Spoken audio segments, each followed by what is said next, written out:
Assalamualaikum warahmatullahi wabarakatuh. Perkenalkan, nama saya Cesar Fanani dari kelas IF 4411 dengan NIM 130120444. Pada kesempatan kali ini, saya akan mempresentasikan hasil analisis saya mengenai case base 1. Nah, selanjutnya, pada case base 1 ini, data yang saya gunakan merupakan data aritmia. Karena dengan akhiran NIM saya 4, di mana 4 adalah angka genap, maka data yang harus saya ambil merupakan data aritmia, di mana data aritmia ini merupakan data dari data-data jantung atau penyakit aritmia, di mana penyakit aritmia ini adalah detak jantung yang tidak stabil. Nah, ini merupakan tampilan dari data aritmia tersebut, di mana kolom pada data ini sekitar 278 dan baris pada data ini sekitar 451. Nah, sebelum data itu masuk ke dalam tahap pemodelan, data tersebut harus melewati data praproses data, di mana praproses data kita harus membersihkan data-data tersebut apabila data tersebut memiliki banyak kekurangan, seperti data tersebut banyak yang kosong, data tersebut ambigu, atau data tersebut rusak, atau butuh pergantian isi data. Nah, pada slide selanjutnya saya akan menjelaskan tahap-tahapan apa saja yang saya gunakan untuk praproses data ini. Nah, ini merupakan tahap-tahapan yang saya lalui, yang dimana tahap pertama adalah mereplace tanda tanya menjadi not a number. Apabila data tersebut memiliki kolom atau baris yang memiliki tanda tanya, maka data tersebut akan dimasukkan atau dikategorikan sebagai not a number. Nah, selanjutnya apabila data tersebut memiliki kekosongan sekitar 50%, maka tabel data tersebut akan dikurangi. Ini bisa diganti 50%, 30%, 40%, tergantung inputan dari user. Karena pada kasus ini saya menggunakan 50%. Selanjutnya, pada tahap 3, di sini saya mengubah data objek menjadi data numerik. Pada step 4, apabila data tersebut kosong atau kolom tersebut kosong, maka kolom tersebut akan diisi dengan median dari kolom tersebut. Nah, ada step 5, di sini merupakan step scaling, di mana saya di sini menggunakan standar scaler. Tahap scaling ini digunakan apabila data tersebut jaraknya terlalu jauh. Contoh, misalkan 100 dengan 5, maka perbedaan data tersebut sangat jauh. Maka untuk pemrosesan data ini butuh namanya scaling agar jarak tersebut tidak jauh, hanya menjadi 0 atau 1. Nah, pada tahap 6 saya membagi pada dua data, di mana Y dengan X. Y di sini adalah data kelas, dan X di sini merupakan data yang data kelas tersebut di drop. Jadi X ini berisikan semua data selain data kolom kelas, dan Y ini hanya berisikan dengan kolom kelas saja. Selanjutnya itu dari mendrop kelas ini, X ini dimasukkan dalam array X, lalu Y dimasukkan dalam array Y. Nah, pada tahap selanjutnya di sini saya menggunakan encoding, di mana data Y tersebut akan dilakukan encoding agar hasilnya 0 atau 1. Nah, pada tahap ini saya membagi dua data, di mana data akan menjadikan X-train, X-val, Y-train, Y-val. Nah, di sini saya menggunakan tes data, yaitu 40%. Ini juga tes data bisa dirubah-rubah tergantung kemauan dari peneliti. Dan random set 0. Nah, selanjutnya algoritma apa sih yang saya gunakan pada kasus ini? Pada kasus ini saya menggunakan algoritma ANN, atau yang sering disebut dengan Artificial Neural Network. Artificial Neural Network ini mengadaptasi cara kerja otak manusia yang tersusun dari jaringan saraf atau yang dikenal dengan neutron. Mesin yang ada pada jaringan ANN akan menerima informasi dari not atau informasi pada titik-titik yang terkumpul pada suatu layar dan akan diteruskan pada layar selanjutnya atau yang bisa disebut dengan hidden layer. Jumlah hidden layer di sini dapat ditentukan oleh peneliti.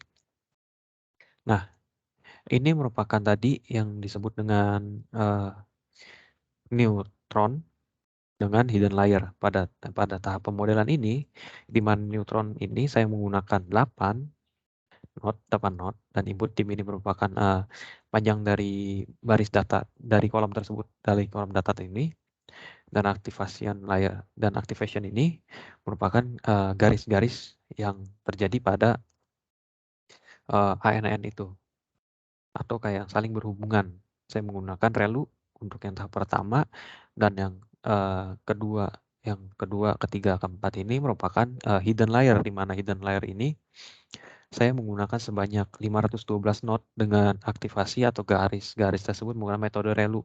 Pada hidden layer yang kedua, saya menggunakan 256 not dengan activation layer menggunakan relu juga. Dan yang ketiga, saya menggunakan sebanyak 128 not dan activation-nya menggunakan relu. Pada tahap output ini, keluar sebanyak 13 not dengan activation-nya softmax.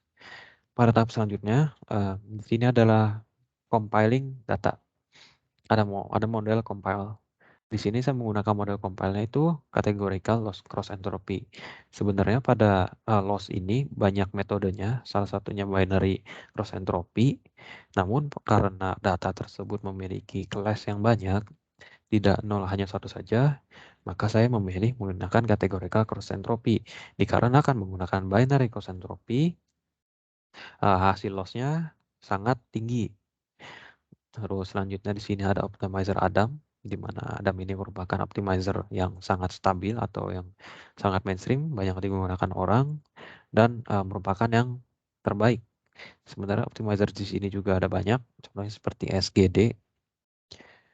Lalu pada model ini saya menggunakan epoch sebanyak 100 dan backslice 8. Di sini epoch tersebut melakukan pengecekan sebanyak 100 kali dan backslice 8 kali, di mana backslice ini kayak pengelompokan datanya 8, terus nanti 16, terus nanti selanjutnya hingga data tersebut selesai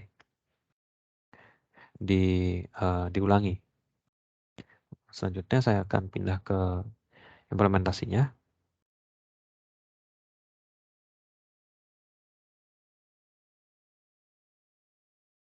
Nah, ini merupakan untuk meng-load datanya menggunakan GitHub yang sudah saya upload sendiri di sini. Dan ini merupakan tampilan data tersebut yang ada. Nah, di sini terlihat sebanyak 280 kolom dan barisnya sebanyak 452. Ini merupakan scatter box plot pada data tersebut.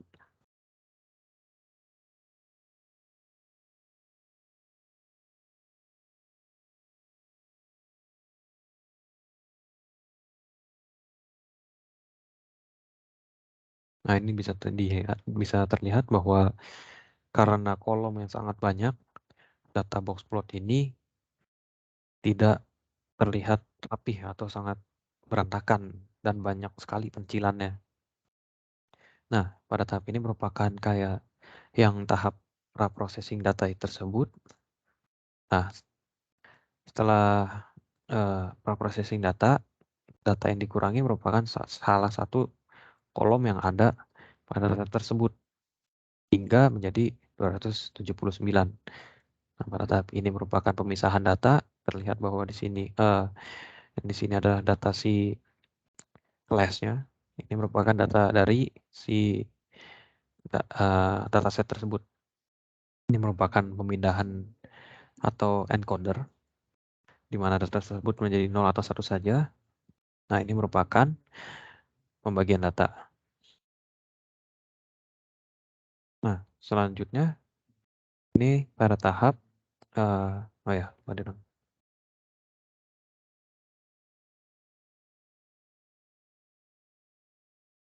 Oh, berarti ini salah nih. Ini salah.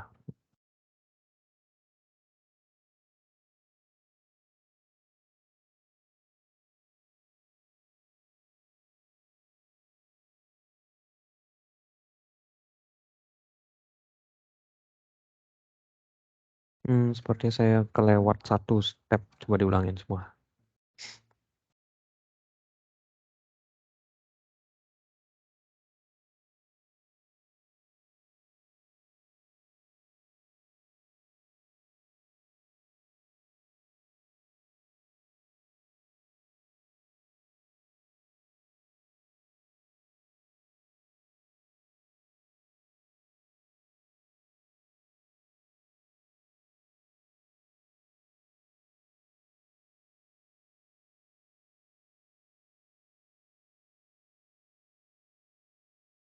Optimizer.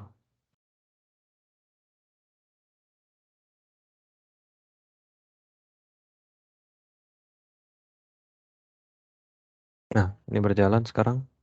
Tadi memiliki kesalahan pada input timnya ini. Nggak tahu kenapa, tapi emang kadang-kadang untuk memulai epoch ini sering terjadi error apabila input tim ini tidak sesuai. Nah, ini berhasil di run sekarang model fitnya. Nah, pada tahap ini akurasi di sini mendapatkan 1,000 atau yang bisa sama dengan 100% dengan loss yang sangat kecil. Nah, untuk validationnya sendiri di sini hasilnya sangat jauh ketimbang data tesnya. Di sini hanya 56% dengan loss 6. Nah, nah ini merupakan data dari hasil percobaan yang tadi. Di sini yang biru merupakan data si tes tersebut dan yang oranye ini merupakan data si loss, waktu loss itu. Yang ada di sini yang biru tersebut naik naik berdasarkan epoch yang terjadi, dan oranye ini atau data loss ini menurun dengan sebanyak epoch yang terjadi, yaitu 100 epoch. Bisa ditarik kesimpulan bahwa data di sini terjadi overfitting di mana akurasi tes dengan akurasi validation tidak sesuai atau jaraknya jauh, di mana akurasi lebih tinggi dan validasi akurasinya lebih rendah. Mungkin sekian dari saya. Terima kasih. Assalamualaikum warahmatullahi wabarakatuh.